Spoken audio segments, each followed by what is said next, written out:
वाहिगुरु जी का खालसा वाहिगुरु जी की फतेह। गुरबाणी की विचार साहिब श्री गुरु नानक देव पातशाह जी महाराज की बख्शिश की हुई बाणी श्री जपजी साहिब की विचार, जिसमें महाराज मनुष्य जाति को परमात्मा से जोड़ने का साधन बता रहे हैं कि कैसे ये मनुष्य उच्च पदवी को प्राप्त करे, परमात्मा तक इसकी पहुँच हो सके। इसकी चर्चा साहिब श्री गुरु नानक देव पातशाह जी ने बहुत विस्तृत रूप से श्री जपजी साहिब में की है। बोलो सतनाम श्री वाहिगुरु। गुरु का ये फर्ज होता है कि वो सिख को ऐसा ज्ञान दे कि उसका परमात्मा से सीधा मिलाप हो सके, बीच में कोई ना रहे। पंचम पातशाह जी की वाणी श्री सुखमनी साहिब में महाराज बयान करते हैं, ज्ञान अंजन गुर दिया, अज्ञान अंधेर विनाश। गुरु वो है जो सिख को ज्ञान देता है। दो चीज़ें धार्मिक क्षेत्र में बहुत महत्वपूर्ण मानी जाती है, एक है श्रद्धा और दूसरा है ज्ञान। श्रद्धा तब तक अंधी है, नेत्रहीन है, जब तक इसको ज्ञान ना हो जाए। बोलो सतनाम श्री वाहिगुरु। और कोई भी नेत्रहीन मनुष्य सही रास्ते पर नहीं चल सकता जब तक उसकी आंखें ना हो, आंखें खुली ना हो। आंख तो होनी जरूरी है, नेत्र तो जरूरी है, पर नेत्र खुले होने भी बहुत जरूरी है। बोलो सतनाम श्री वाहिगुरु। या तो श्रद्धा करने वालों के पास नेत्र है ही नहीं, या हैं तो वो खुले नहीं है। इसलिए महाराज कहते ज्ञान अंजन गुर दिया। गुरु ने ऐसा, अंजन कहते हैं सूरमे को, कि आंखों की रोशनी अगर कम हो जाए तो पुराने जमाने में आंखों में सुरमा लगाते थे, आंखों की रोशनी बढ़ जाए करके। तो गुरु ने ऐसा ज्ञान का अंजन सिख को दिया है जिससे जीवन में उसके जो अंधकार है, अज्ञान का अंधकार, वो समाप्त हो जाए। और जब तक अज्ञान का अंधकार समाप्त नहीं होया तो जितने भी इसकी श्रद्धा है उसको कहा जाता है अंधश्रद्धा। और अंधश्रद्धा से कभी भी मनुष्य परमात्मा तक नहीं पहुंच सकता। बोलो सतनाम श्री वाहिगुरु। श्रद्धा तो है मन में, प्यार भी बहुत है, पर वो अंधा है। ज्ञान इसकी आंखें हैं, और ज्ञान के दीपक से, ज्ञान की आंखों से ये जब श्रद्धा के मार्ग पर चलता है तो सीधा इसकी पहुंच परमात्मा तक हो जाती है। बोलो सतनाम श्री वाहिगुरु। अंधी श्रद्धा नहीं।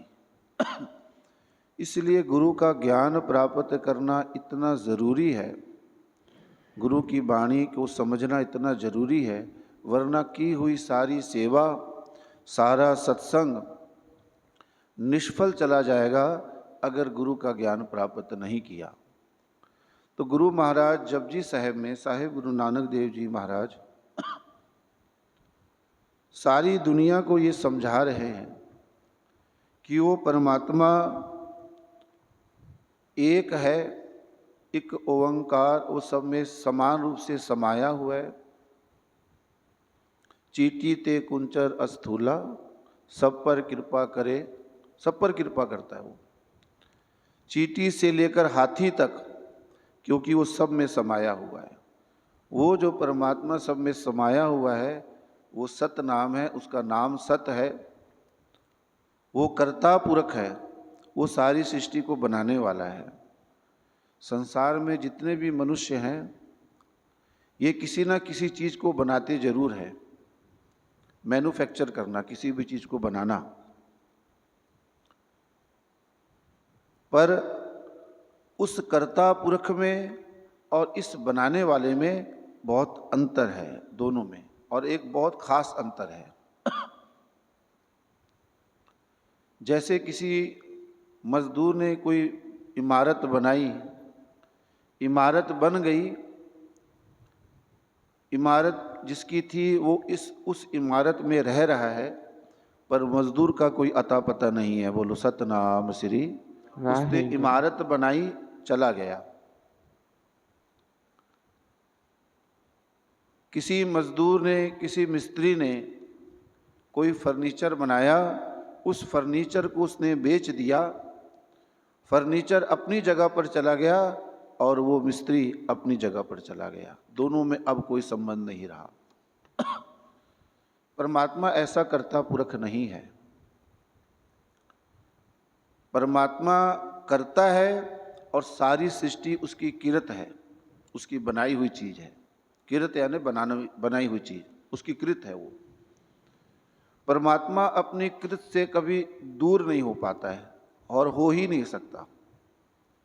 जितनी भी संसार को उसने बनाया है, हर जर्रे जर्रे के अंदर वो परमात्मा मौजूद है। बोलो सतनाम श्री वाहे गुरु।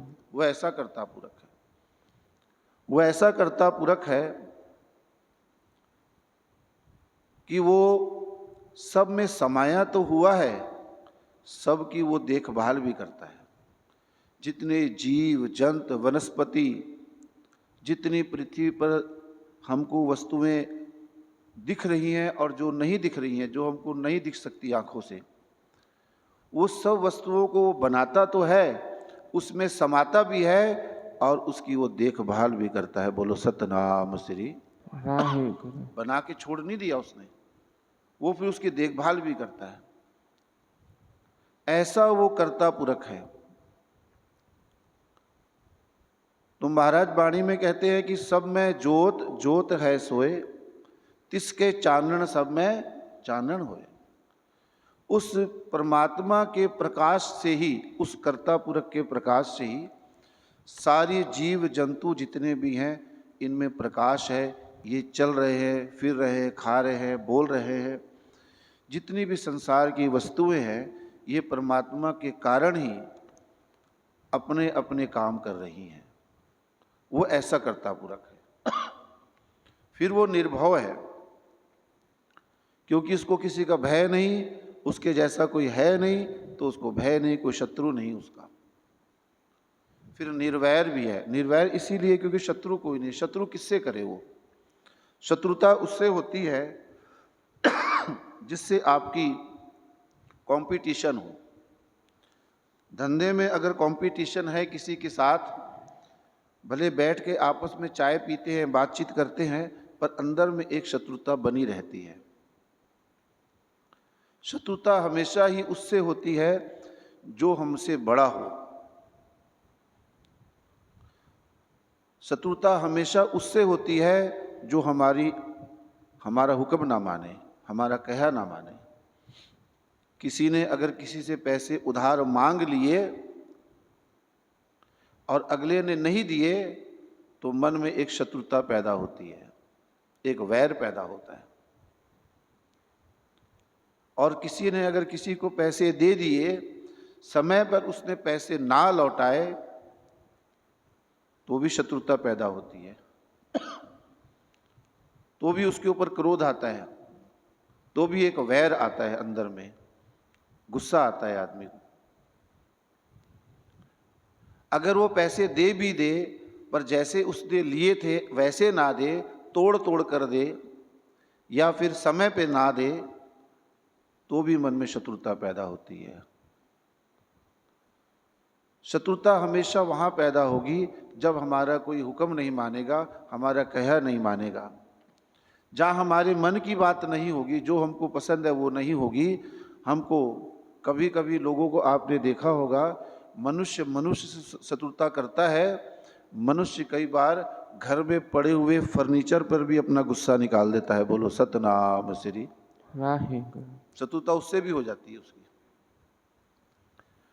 कोई अगर सामान वो चला रहा है और वो चल नहीं रहा है, मन में क्रोध उत्पन्न हो जाता है, उठाकर उसको फेंक देता है। वो निर्जीव चीज के साथ भी इसकी शत्रुता हो जाती है। पर परमात्मा शत्रुता करे तो करे कैसे, किससे? सब कुछ तो उसने खुद ही बनाया है, सब में वो खुद ही समाया हुआ है, सबको खुद ही उसने पैदा किया है, सबकी देखभाल वो खुद ही कर रहा है। हर जगह वो खुद ही खुद है। इसलिए मुसलमानी मत में उसको कहा गया तू खुदा है। बोलो सतनाम श्री। वाहे क्योंकि गुरु। तू खुद से है और हर जगह तू मौजूद है, तो खुदा है।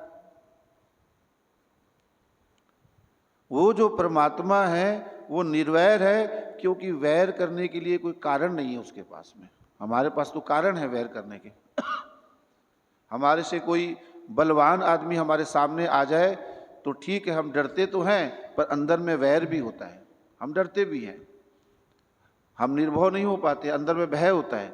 और ये जो भय है संसार का, ये शत्रुता पैदा करता है, ये वैर पैदा करता है। भय से भी वैर पैदा होता है, क्रोध से भी वैर पैदा होता है, यहाँ तक कि लोभ से भी वैर पैदा होता है। बोलो सतनाम श्री। वाहे गुरु। हमको किसी चीज का लोभ है, कोई हमारे लोभ की पूर्ति ना करे तो हमारे मन में वैर पैदा हो जाता है। पर परमात्मा किस चीज का लोभ करे? परमात्मा तो लोभ से रहित है। काम क्रोध लोभ मोह अहंकार ईर्ष्या द्वि द्वैत, इससे रहित है वो, इससे दूर है वो, इससे अलग है, निर्लेप है वो। माया के तीन जो गुण है, रजोगुण तमोगुण सतोगुण, परमात्मा इस तीनों गुणों से ऊपर है, तो वो वैर कैसे करे? जब परमात्मा वैर नहीं करता है तो इतनी बात भी निश्चित है भी गुरु भी वैर नहीं करता है। बोलो सतनाम श्री। वाहे गुरु। महाराज ने गुरबाणी में दर्ज कर दिया, ना को वैरी नहीं बिगाना, सगल संग हमको बन आई। परमात्मा का ना कोई बैरी है। बैरी इसलिए नहीं है कोई बिगाना नहीं है। कोई बेगाना हो तो उससे वैर हो सकता है, संभावना है कि वैर हो सकता है उससे, कोई बेगाना हो। अपने से तो वैर नहीं होता है। वो बात अलग है कि भाई भाई भी आजकल एक दूसरे से वैर करते हैं, पर फिर भी परमात्मा से कोई बेगाना है नहीं, इसलिए कोई वैर भी नहीं हो सकता। ऐसा ही गुरु है, सबको साजन, सबको मीत हम आपन कीना, हम सबना के साजन। गुरबाणी में महाराज ने दर्ज किया है कि मैंने सबको अपना मित्र बना लिया है। जितने भी संसार के जीव ये सब मेरे मित्र हैं, तो सभी मेरे मित्र हैं तो हम भी सबके साजन हैं। बोलो सतनाम श्री। वाहे गुरु। सबके प्यारे हैं। ना को बैरी नहीं बिगाना, सगल संग हमको बन आई। तो संसार में दो ऐसे शख्स हैं जो निर्वैर है, एक तो परमात्मा और दूसरा गुरु। गुरु को किसी से लोभ नहीं है। आप गुरु के आगे माथा टेकिए, आप गुरु के आगे माथा ना टेकिए, गुरु को कोई फर्क नहीं पड़ता। बोलो सतनाम श्री। वाहे गुरु। आप गुरु का सम्मान करिए, आप गुरु का अपमान करिए, इससे गुरु को कोई फर्क नहीं पड़ता है। आपने अभी जो हुक्मनामा है वो श्रवण किया है, जो नर दुख में दुख नहीं माने, सुख सने अर पह नहीं जाके, कंचन माटी माने, नह निंदया नह उस्तत जाके। वो निंदा से घबराता नहीं है गुरु। आप कितनी मर्जी निंदा करो, गुरु का मन विचलित नहीं होता है, क्योंकि परमात्मा का स्वरूप है वो। नह उस्तत, उसकी आप जितनी भी बढ़ाई भी करो उसको कोई फर्क नहीं पड़ता है। निंदा और उस्तत से परे है वो। उसको आप, गुरु को आप सोना चढ़ा दो, उसके लिए मिट्टी के बराबर ही है। बोलो सतनाम श्री। वाहे गुरु। गुरु का सोना और मिट्टी में कोई फर्क नहीं है, कोई भेद नहीं है। परमात्मा का सोने और मिट्टी से कोई भेद नहीं है। नह निंद्या न उस्तत जाके लोभ मोह अभिमाना। ना लोभ है, ना मोह है, ना अभिमान है। लोभ से वैर पैदा होगा, अभिमान से वैर पैदा होगा। कोई हमारे आगे अगर अभिमान करे,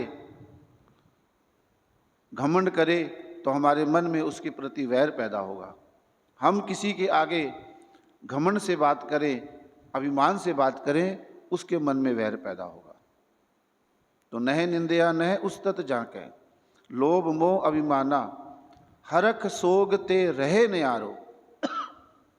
हरख यानी खुशी, सोग यानी दुख। गुरु ना कभी खुश होता है, ना कभी दुखी होता है। बोलो सतनाम श्री। वाहे गुरु। ये तो फर्क हमको पड़ता है। गुरु के आगे माथा टेकने से गुरु को कोई फर्क नहीं पड़ता, हमको पड़ता है फर्क। हमारा जीवन ऊंचा होता है। गुरु का सम्मान करने से हमको फर्क पड़ता है, हमारा जीवन ऊंचा होता है। गुरु की उस्तत करने से गुरु को कोई फर्क नहीं पड़ता, हमको पड़ता है, हमारा जीवन ऊंचा होता है। तो गुरु कौन है? गुरु निर्वैर है। परमात्मा क्या है? गुरु नानक पातशाही बोलते हैं वो निर्वैर है। और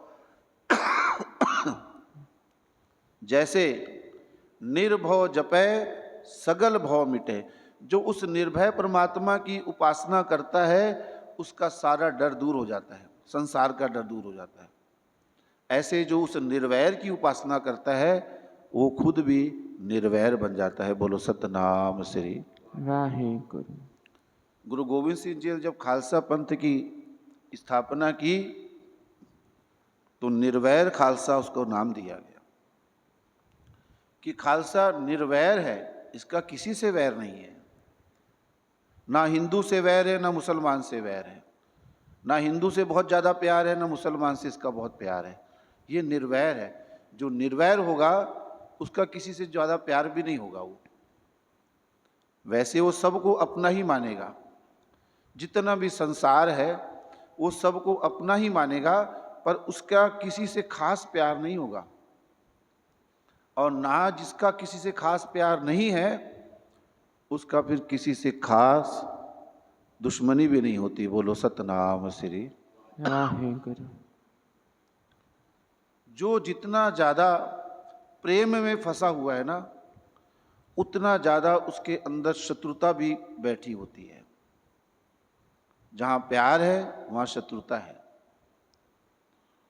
पर गुरसिख को महाराज ने उपदेश किया है कि परमात्मा निर्वैर है और तेरे को भी निर्वैर बनना है। बोलो सतनाम श्री। वाहे गुरु। तेरे मन में भी ये भावना आनी चाहिए, ना को बैरी नहीं बिगाना सगल संग हमको बन आई। तो वो निर्वैर है। वो जो अकाल पुरख है वो निर्भव है, फिर वो निर्वैर भी है, क्योंकि सब में समाया हुआ है। वैर करने का कोई कारण भी नहीं है दरअसल उसके पास में। हमारे पास तो कारण है पर उसके पास कोई कारण नहीं है। क्यों वैर करे किससे, कैसे करे? इसलिए वो निर्वैर है। वो जो निर्वैर परमात्मा है ना, वो फिर अकाल मूरत है। बोलो सतनाम श्री। वाहे गुरु। मूर्ति के जो असल उद्देश्य है, उसका जो अर्थ है मूर्ति का, वो है हस्ती। मूरत, मूरत से बना है मूर्ति। दो शब्द है इसमें, एक अकाल और दूसरी मूर्ति। मूर्ति तो वह है पर वो अकाल मूर्ति है। अकाल इसलिए है क्योंकि उसको कभी मौत नहीं आ सकती। इसलिए नहीं आ सकती क्योंकि वो कभी पैदा नहीं होता। बोलो सतनाम श्री। वाहे गुरु। जब वो पैदा ही नहीं होता तो मौत कैसे आएगी उसको? वो ऐसी हस्ती है संसार में जितनी भी चीज़ें बनी हुई हैं परमात्मा ने खुद ही बनाई हैं। ये सब काल के वश में है। काल कहते हैं समय को। काल का मतलब है समय। हर संसार की चीज एक ना एक दिन समय पूरा हो जाने पर, वैसे तो नष्ट नहीं होती कोई भी चीज, अपना स्वरूप बदल देती है। बोलो सतनाम श्री। वाहेगुरु जहां आज पहाड़ है वहां पर कुछ समय बाद खाइयां हो जाएंगी। जहां आज पानी है, समुद्र है, हो सकता है कुछ समय बाद वहां पर रेगिस्तान बन जाए। और जितने भी रेगिस्तान बने हैं कभी ना कभी वहां पर समुंदर थे। बोलो सतनाम श्री। वाहेगुरु जलते थल कर थलते कुआ कूपते मेर करावे। वो परमात्मा ऐसा है कि जहां अभी जल है वहां पर एक दिन मरुस्थल बन जाता है। जलते थल कर थलते कुआ कूपते मेर करावे। वो जहां पर आज कूप, कूप कहते हैं कुएं को, गड्ढे को, जहां पर आज खाइयां हैं, गड्ढे हैं, समा आ सकता है, धरती हिलती है, भूचाल आता है, तो वो खाइयां इतनी भर जाती है कि कल को वहां पर एक बहुत बड़ा पर्वत, बहुत बड़ा पहाड़ भी इकट्ठा हो जाता है। और जितने भी संसार में पहाड़ बने हैं ना कभी वहां पर खाइयां थी, फिर पहाड़ बने। जितनी जगह पर आज मरुस्थल है कभी ना कभी वहां पर पहले पानी था। जहां पर आज पानी है कभी ना कभी वहां पर पहले मरुस्थल था। बोलो सतनाम श्री। वाहेगुरु ये परमात्मा का अपना उसका नियम है। कभी दिन है, कभी रात है, कभी गर्मी है, कभी बरसात है। तो ये परमात्मा की हर चीज परिवर्तनशील है, परिवर्तित होते रहती है। आज मनुष्य है, कल को ये मिट्टी बन जाएगा, फिर मिट्टी से ही इसकी उत्पत्ति होती है। 5 तत्व से ये शरीर बना है, 5 तत्व में ही विलीन हो जाता है। बोलो सतनाम श्री। वाहेगुरु तो ये प्रक्रिया जो है निरंतर चलती रहती है उस अकाल मूर्त की, उस परमात्मा की। पर खुद वो अकाल मूर्त है, खुद वो समय से परे है। समय को उसी ने बनाया है ना। दिन और रात बने, हमको कुछ समय का बोध हुआ कि रात का जो समय है लगभग 12 घंटे में सूरज निकल जाता है, तो हमने 12 घंटे का समय उसको बना दिए। फिर देखा कि लगभग 12 घंटे सूरज रहता है, फिर अंधेरा हो जाता है, तो हमने समय को डिवाइड कर दिए। 12-12 घंटे का हमने 24 घंटे बना लिए। फिर 24 घंटे को एक एक घंटे को समझने के लिए हमने फिर 60-60 मिनट बना लिए, सेकंड बना लिए। ऐसे करके फिर हमने दिन बना लिए, हफ्ते बना लिए, महीने बना लिए, साल बना लिए, युग बन गए। पर परमात्मा इन सब से अलग है। अरबद नरबद तुंदू कारा, वो नानक पातशाह जी का शब्द है। इसकी व्याख्या मैं अगले हफ्ते में करूंगा थोड़ी सी। एक समय ऐसा था कि संसार में कुछ भी नहीं था, कुछ भी नहीं था, तो भी वो परमात्मा था। जब समय भी नहीं था, समय तब हुआ जब हमको बोध हुआ कि समय है। देखा तो समय हमने ही बनाया है, हमने ही वो समझा कि दिन 12 घंटा का होता है, 12 घंटे की रात होती है, हमने 24 घंटे का समय हमने बनाया। घड़ियां हमने बनाई, सेकंड मिनट हमने इजाद किए, हमने बनाए अपनी सुविधा के लिए, संसार की कार चलाने के लिए। वो जो परमात्मा है वो मूर्ति तो है, पर वो अकाल मूर्त है। मेरे पास एक सज्जन आए, वो मेरे को एक बात उन्होंने कही, बोले ज्ञानी जी, गुरबाणी में मूर्ति पूजा को वर्जित किया गया है, खंडन किया गया है। मतलब मूर्ति पूजा करना को गुरबाणी में, गुरुमत में कोई आदर सम्मान नहीं दिया गया। पर आप बताइए, हर जर्रे जर्रे में परमात्मा है, ये भी कहा जाता है, फिर मूर्ति में परमात्मा। मैंने उसे कहा कि मूर्ति में परमात्मा नहीं है ये कोई नहीं कह रहा है, मूर्ति के अंदर परमात्मा है, वो किसी की भी मूर्ति हो, हर मूर्ति के अंदर परमात्मा है, पर मूर्ति परमात्मा नहीं है। बोलो सतनाम श्री वाहेगुरु। जब जर्रे जर्रे में वो है, तो आप किसी डाकू की मूर्ति बना दोगे ना तो उसमें भी परमात्मा है। किसी चोर की मूर्ति बना दो तो उसमें भी परमात्मा है। आप किसी को परमात्मा मान के उसकी मूर्ति बना रहे हो, उसमें भी परमात्मा है। परमात्मा तो हर जगह है, पर मूर्ति परमात्मा नहीं है, ये गुरु महाराज का कहना है। मूर्ति में परमात्मा है, पर मूर्ति परमात्मा नहीं है। ये जो भेद है इसको समझना पड़ेगा। हम इस भेद को नहीं समझ पाए, इसलिए अभी तक मूर्तियों की उपासना कर रहे हैं। मूर्ति में परमात्मा है, पर मूर्ति परमात्मा नहीं है। मूर्ति कुछ नहीं दे सकती हमको, देने वाला तो परमात्मा है। वो जब जर्रे जर्रे में है, कबीर साहब जी ने अपनी वाणी में इसका जिक्र भी किया।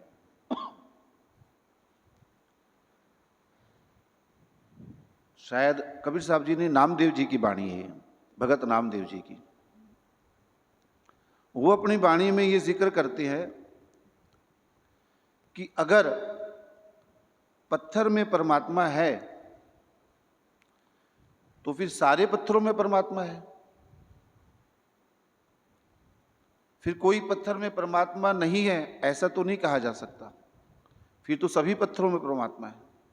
कबीर साहब जी भी अपनी वाणी में इसका जिक्र करते हैं, पाती तोरे मालनी पाती पाती जियो, जिस पाहन को पाती तोरे सो पाहन जियो। इस शब्द में वो जिक्र करते हैं। बोलते अगर मूर्ति में परमात्मा है तो सबसे पहले वो उसको खा जाएगी, उसको बर्बाद कर देगी जिसने उस मूर्ति को बनाया है। बोलो सतनाम श्री वाहेगुरु। पूछा कबीर जी क्यों? जिसने बनाया है, जो बनाने वाला है मूर्ति, उसको क्यों खाएगी? बोलते जब मूर्ति बनाई जाती है ना, तो मूर्ति बनाने वाला मूर्ति की छाती पर बैठकर उसको हथौड़ी और छेनी से ठोक ठोक कर बनाता है। वो मूर्ति को ऐसे थोड़ी बनाता है। बड़ी बड़ी जो मूर्तियां होती हैं, आप कभी जाके देखिए, देकर छाती पाओ। उन्होंने कबीर साहब जी ने वाणी में ये जिक्र भी किया है, जे ओ मूरत साची है ता गड़न हारे खाओ। अगर वो मूरत सच्ची है तो सबसे पहले बनाने वाले को खा जाएगी, उसको मार देगी, क्योंकि उसने उसकी छाती पर बैठकर उसको बनाया है। बोलो सतनाम श्री वाहेगुरु। तो महाराज ने कहा कि मूर्ति में परमात्मा है, मूर्ति परमात्मा नहीं है। इस भेद को समझना है। तो वो जो परमात्मा है ना, वो अकाल मूरत है। मूरत है, ऐसा नहीं कि नहीं है मूरत। सब में जोत जोत है सोए तिसके चानन, सब में चानन हो। अब वो कैसी मूरत है, इसका जिक्र भी गुरु नानक पातशाह जी आरती के शब्द में करते हैं। सहस तव नयन, बोले परमात्मा है, वो कैसा है? बोले उसकी आंखें भी हैं। वो मूर्ति तो है पर उसकी आंखें भी है। कैसी? सहस तव नयन। जितने भी संसार के नयन हैं, आंखें हैं ना, ये सब परमात्मा की है। बोलो सतनाम श्री वाहे। क्योंकि आंखों में रोशनी तो उसी की है, देखने वाला भी वही है, आंख भी वही है और पीछे देखने वाला भी वही है, क्योंकि सभी जगह व्यापक है। अगर सर्वव्यापक है तो आंखें भी वही है, देखने वाला भी वही है। तो महाराज कहते कि सहस तव नयन, हजारों लाखों जो दुनिया की आंखें हैं जीव जंतुओं की, ये सब आंखें परमात्मा की हैं। सहस तव नयन। दूसरी लाइन समझिए, यहाँ कौमा लगाना है अपने को, कौमा लगाते नहीं इसलिए वाणी के अर्थ बनते नहीं है। सहस तव नयन, नन नयन है तो को, पर उसकी अपनी कोई आंख नहीं है। बोलो सतनाम श्री वाहेगुरु। सारी आंखें उसी की है, सारी मूर्तियां उसी की है, पर उसकी कोई मूर्ति नहीं है, हो भी नहीं सकती। ये बात यजुर्वेद में लिखी हुई है। यजुर्वेद में 4 वेद है, उनमें एक यजुर्वेद भी है। ना तस्य प्रतिमा अस्ति यस्य नाम महादस्य। उस परमात्मा की कोई मूर्ति हो ही नहीं सकती, उसका नाम ही बहुत महान है। बोलो सतनाम श्री हो ही नहीं सकती। इसलिए जितने भी आर्य समाजी हैं ना, जो वेदों को मानते हैं, वो मूर्ति पूजा कभी नहीं करते। बोलो सतनाम श्री। ये बहुत बाद में शुरू हुई मूर्ति पूजा। वेदों को जो मानते हैं आर्य समाजी, जो कट्टर है, वेदों को कट्टर हिंदू जो हैं, वो मूर्ति पूजा कभी नहीं करते। जैसे स्वामी विवेकानंद जी थे, दयानंद जी थे, ये मूर्ति पूजा के खिलाफ थे। वेदों में भी इसकी सख्त मनाही की गई है। तो गुरु नानक पातशाह जी मना किए, वो सहस तव नयन, जितने भी संसार की आंखें सब परमात्मा की है। नन नयन है तो एको, पर उसकी अपनी कोई आंख नहीं है। सहस तव नन नयन है तो एको, सहस मूर्त, हजारों मूर्तियां उसकी है, नन्ना एक तो ही, पर उसकी कोई अपनी मूर्ति नहीं है। सहस पद बिमल नन एक पद, बोले संसार के जितने भी पैर है ना, ये सब परमात्मा के हैं, पर परमात्मा का अपना कोई पैर नहीं है। बोलो सतनाम श्री वाहे गुरु। सहस पद बिमल नन एक पद गंध बिन, उसकी नाक भी नहीं है। सहस तव गंध इव चलत मोहि, जितने भी संसार की नाकें हैं ना, ये सब परमात्मा की है, पर परमात्मा की अपनी कोई नाक नहीं है। क्यों? क्योंकि वो अकाल मूरत है। ये जितने भी नयन हैं, एक ना एक दिन इनकी रोशनी खत्म हो जाएगी, और हो रही है धीरे धीरे।